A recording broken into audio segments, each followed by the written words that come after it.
Hi, honey, how are you? Welcome back to the channel, or if you're new here, I'm Teknikolour. As part of my 5-year anniversary of streaming on Twitch celebration last year, I promised my community a new shell challenge that wouldn't be designed by me, but instead would be designed by my boyfriend, CinnabonAndy. Today, I'm going to share his shell challenge and show you what I created with it. My boyfriend, CinnabonAndy, is also a fan of The Sims and kind of got into building in The Sims 4 around the same time that I did. My Twitch community has expressed in the past how they would like to see a shell challenge designed by him, so here we are. As you can see, I've already started working on my vision for this shell, so let me take this time to explain exactly what a shell challenge is, if you've never heard of one before. A shell challenge, in The Sims 4 at least, is basically where you are provided with the literal shell of a building, and you are tasked with decorating it. There are specific rules that you have to follow, and some simmers have more rules or less rules. For any of my shell challenges, including this one, even though it's not really by me this time, I keep it simple and stick with the typical rules. The typical rules are you can change the wall height, use foundations, platforms, fencing, half walls, landscaping, and roofs. You cannot use custom content, but it is fine to use mods like Twisted Mexie's Tool or Amoeba's Red Shelf mod.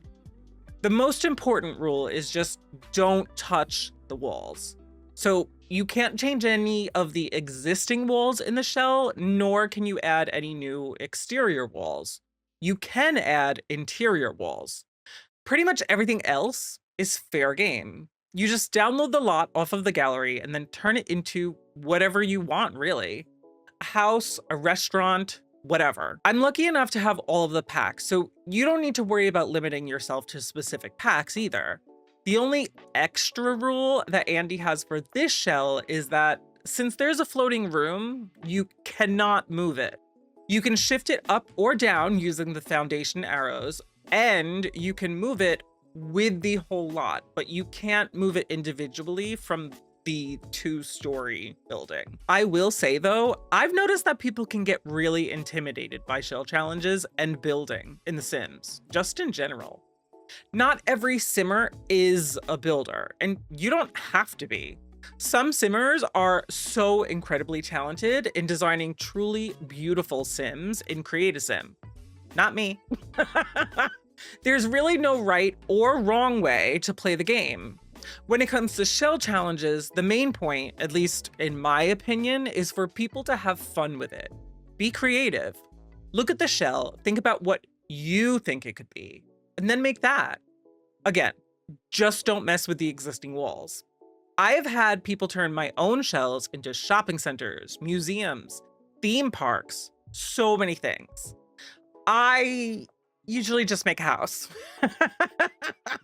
This time, however, I spent so long trying to figure out what my boyfriend's shell could be, and all I could see was a library. The only issue I had with this shell, at least when first attempting it, was because I really had no idea what to do with this floating room. At one point, I had the idea to use the foundation arrows and drag it down into the ground, and then put something from debug over it to hide it. It'd still be accessible though, because I'd be using those new clock, portal, secret tunnel items from the Royalty and Legacy pack. There's just one problem.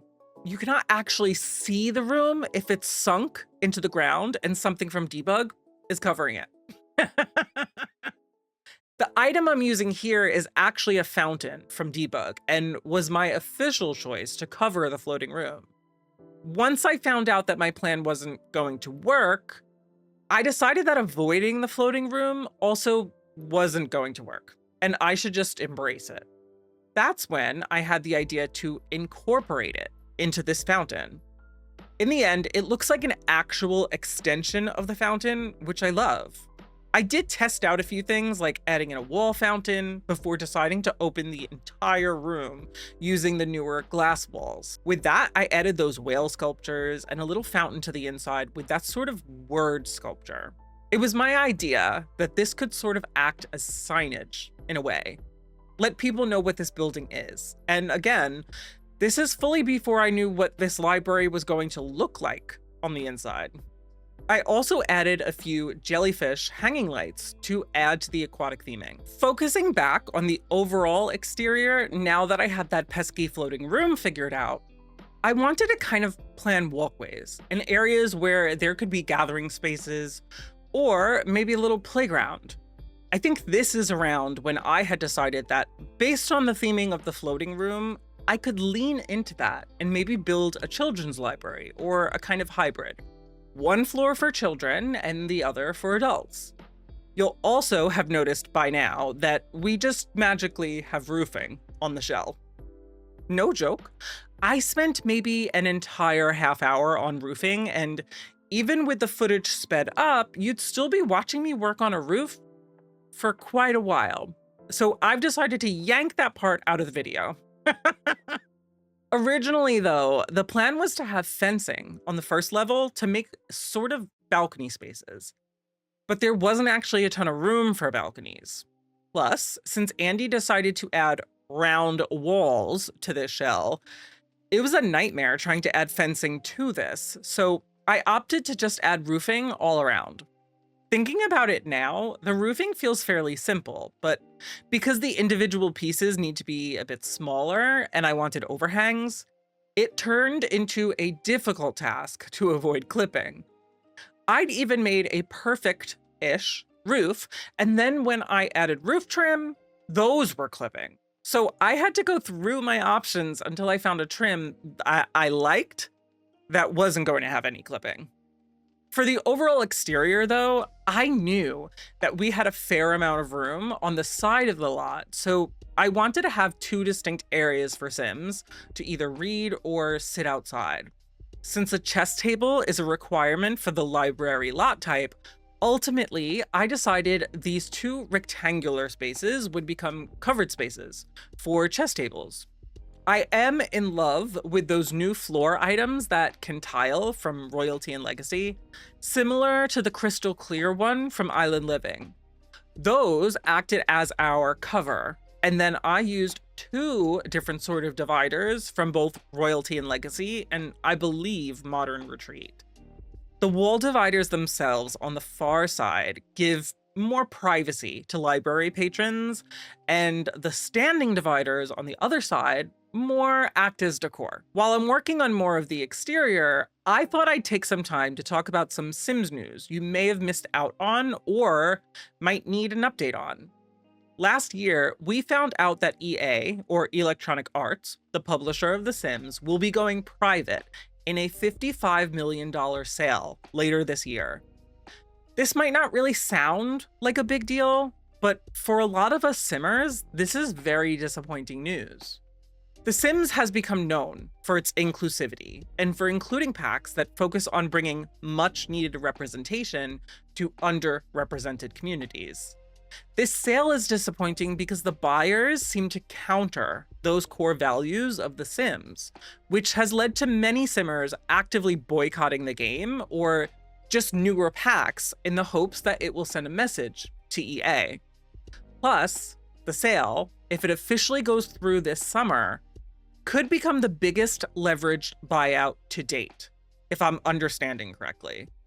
This is concerning news, just generally, and has caught the attention of members of the US Congress, I think, in part because of gamers like you reaching out with their concerns, who have already called upon the Federal Trade Commission to do a thorough review of this acquisition before it officially goes through.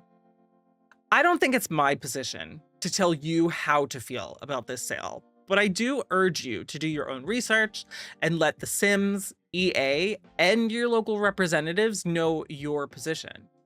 As for me, I've decided to keep playing The Sims and covering newer packs until we find out more information. It's my hope, and a lot of Simmers' hope, that this won't go through. So I feel like it's my responsibility to keep you informed. I'm also bringing all of this to your attention because you may have noticed that watermark in the corner of this video.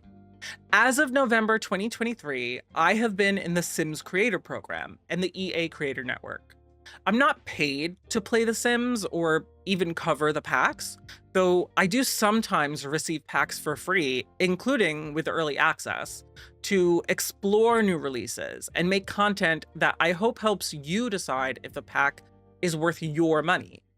I think it's important to be transparent with you about my relationship with The Sims and EA, so I do need to share that I also have a creator code, where when you use it at checkout on the EA app or thesims.com, I will receive a small commission from EA whenever you buy EA game titles, including The Sims. As a small creator who is trying to do all of this full time, this is a huge help to me financially. They have also indefinitely extended a discount for you that when you use my code to purchase The Sims 4 packs specifically, you'll receive a 5% discount. Based on what I've already said, you may not want to purchase Sims packs or EA titles right now, and that's completely understandable. If you'd still like to support me, a free way to do so is to just keep watching my YouTube videos, Twitch streams, or interacting with my other posts across social media. If you'd like to support me financially, which thank you, I truly appreciate you, you could do so on platforms like Twitch and Ko-fi. As an added perk for monthly support on either of those platforms, you also gain access to my personal book club, which I have thoroughly enjoyed hosting. Now, however, I'm going to take a step off of my little soapbox and get back to the video. But thank you so much for letting me talk to you about all of this, because The Sims is a game that means a lot to me. And I truly hope that our values, The Sims values, remain unchanged and that this sale won't go through. Back to the build. We've moved inside and for the most part, I decided to keep this shell mostly open floor plan. You are allowed to do what you want on the interior of this shell in terms of adding a floor plan and interior walls though. I decided it would make sense to add a staircase with walls around it, and then the bookcases around those walls. It helps to disguise the staircase from the front of the building, and since I'd planned on making the first floor a space geared more towards children, I thought it might feel more inviting. I do, however, add space on both floors for adults to get in some private studying or writing or whatever in with computer rooms, and the entire second floor is for mature readers. I had a lot of fun exploring that because the library as a whole is all ages, but you want the little ones to be excited about reading, so you have to find colorful, fun areas for them. Finding that balance between mature readers and children while designing this library was interesting and challenging. This is the sort of library that I would have loved as a kid, especially because I really love the ocean. But as a kid, I read a lot and would be reading even above my grade level. That's why having a book club now has been really rewarding for me. I used to read so much, but as an adult, I feel like I have less and less time. So by hosting this book club, I'm sort of forcing myself to sit and enjoy a book, and it's making me remember how much I've always loved reading. I don't think you actually need a front desk when it comes to library lot types in The Sims, but I thought it would look incredibly weird without one. So I added a front desk area with its own little gate to get into. This little spot might have been my favorite to work on during this shell because obviously an adult would be working the front desk, so the space needs to function for adults but still be welcoming to kids, especially since it's on the kids' floor. My local library branch growing up was kind of the opposite of this, and I think they've since renovated, but I remember the first floor was so boring and honestly kind of scary to me as a kid. Then upstairs, it was definitely more kid-friendly since it was the children's floor, but it was still kind of scary. Maybe I've just always had anxiety though, who knows? Probably.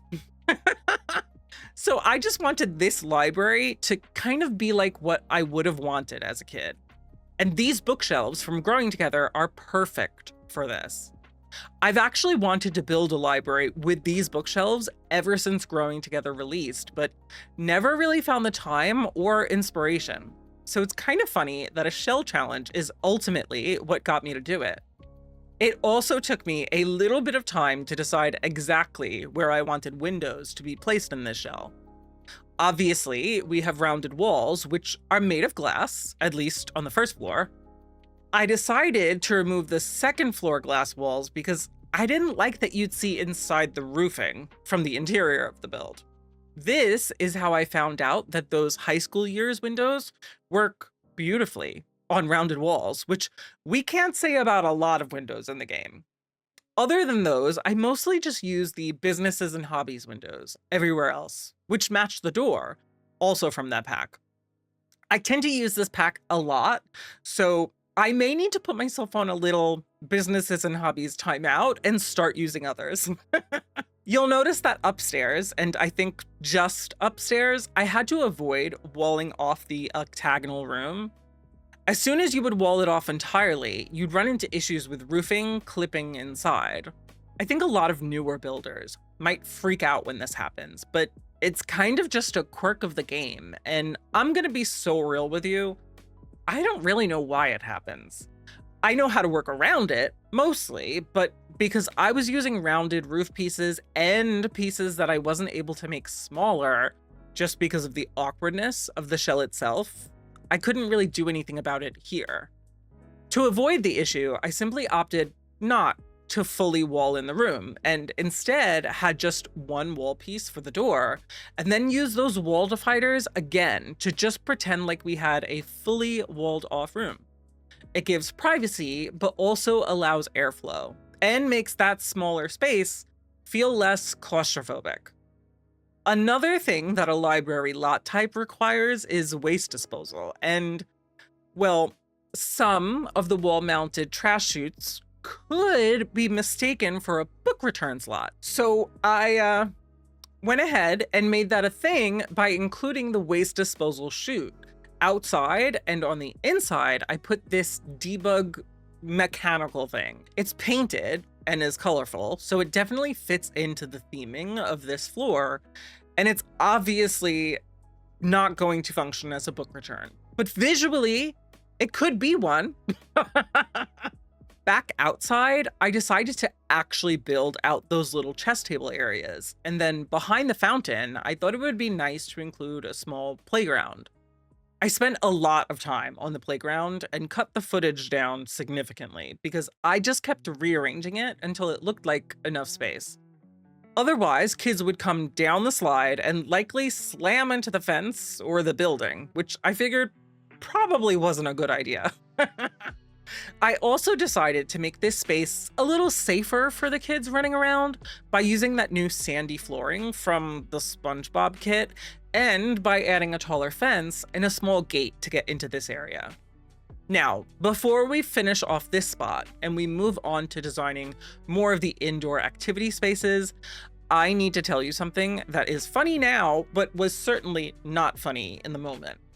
You really always need to be saving when you're playing The Sims, especially when you're building, because just when you think, oh, I'm finally almost done with this build, just a few things here, some decor over there, the game can and will crash, and you'll find out that even though you swore you had been saving consistently, it had in fact been almost 2 hours since you'd last saved. And you'll need to redo everything you've just done again. Luckily, in this case, I had the recording to look back on and try to recreate it as best as I could. But you might not be recording while you're building. Save, save, save your games, please. I legitimately almost had a meltdown when this happened to me. Back indoors, I decided to fill out that first floor some more. We'd need more than just bookshelves, so I added in some kids' crafting tables and some inflatable furniture. I'm realizing now that I'm not fully sure if this inflatable furniture is from a pack or if it was an event reward. So if you don't have it, I'm so sorry. Honestly though, I never use them because really, when are you going to build with inflatable furniture? But it just felt like it worked well here, and the colors matched the bookcases really well.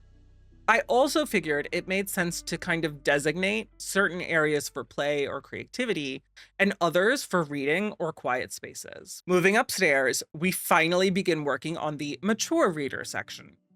This space is intentionally smaller, but this library in general is already tiny. So I think it works out. It might not be the most functional or best library build, but this really is mostly just for the shell.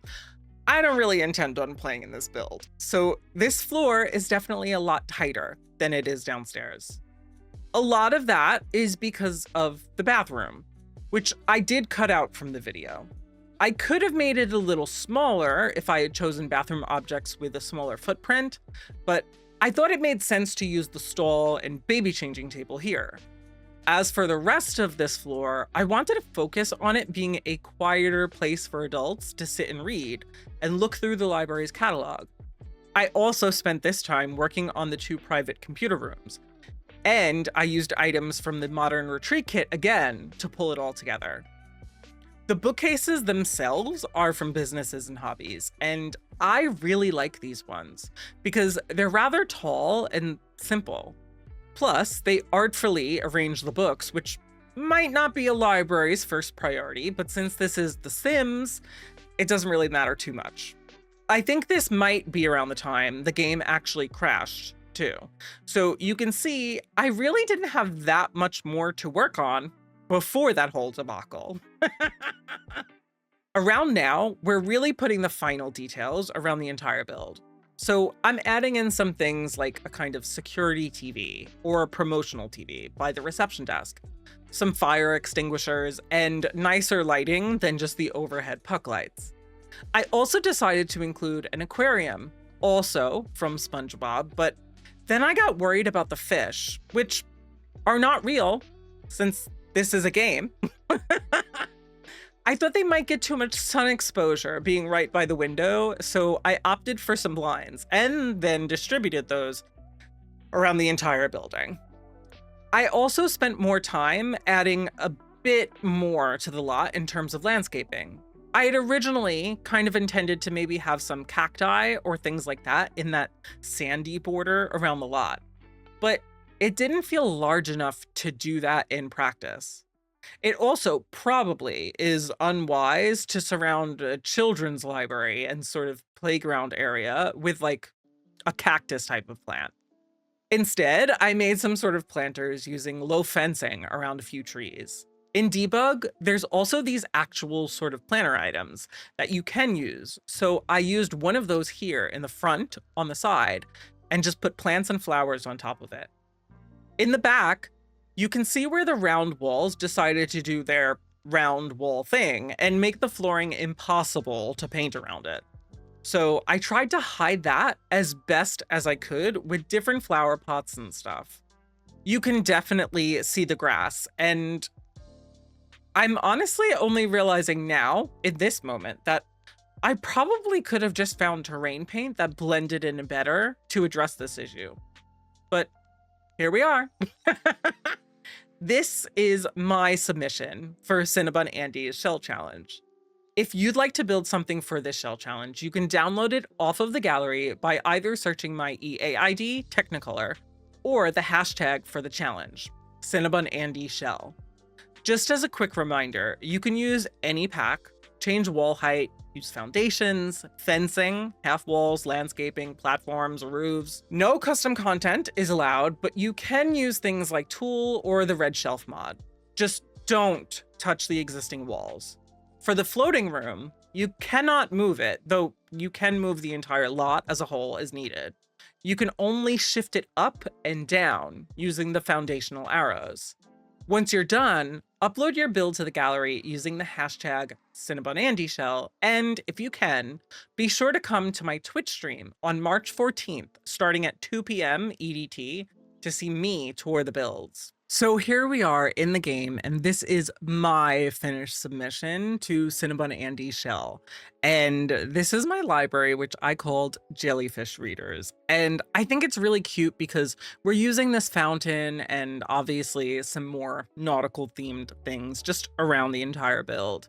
But you can see out here on the front, there's the fountain, there is an entrance, and then there is these little reading nooks or chess tables outside, and then in the back you could just go through this gate and there is a tiny little playground for the little ones to have fun at. Switching to an overhead view, you can see that you walk directly in, and here of course is that book drop. You have the reception desk over here, and then there's kind of like a little reading area, and then over here there's just another seat, and then more of a creativity kind of space.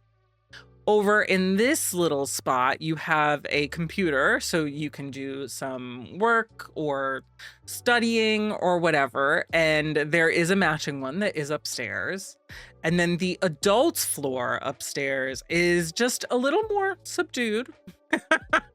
There's space for people to read and relax. And then, of course, you do have the bathroom over here. But that, my friends, is what I'm submitting to CinnabonAndy Shell. Now, just to give you an idea, this is the shell itself on the gallery. So you can download this one and then just do whatever you want with it. Now, just a reminder about this floating room, you have these foundational arrows. By that, I mean this right here. So you can pull this down or up anywhere you want, or you can move the entire lot, not the house, but the entire lot anywhere you want. And you can turn it around as long as it fits on whatever lot you're building in, and position it however you want. You just can't move this one separately from everything else. If you enjoyed this video, please drop me a like and then grab the shell off of the gallery to work on it yourself. If you'd like to see more of my builds and other cozy gaming videos, be sure to subscribe and hit that notification bell so you won't miss out on future uploads. If you want even more Sims content, consider dropping me a follow over on Twitch. I live stream my pack-based legacy challenge every Thursday, but play other cozy games throughout the week. Planning on picking up any packs for The Sims 4? Please consider using my creator code Teknikolour when checking out on the EA app. It's free for you, supports the channel, and you'll snag a 5% discount. Plus, my code can now be used on so many other EA titles, not just The Sims, although the discount only applies to Sims 4 titles. But thank you so much for watching. I'll catch you in the next video, and maybe for the shell tours. Bye-bye!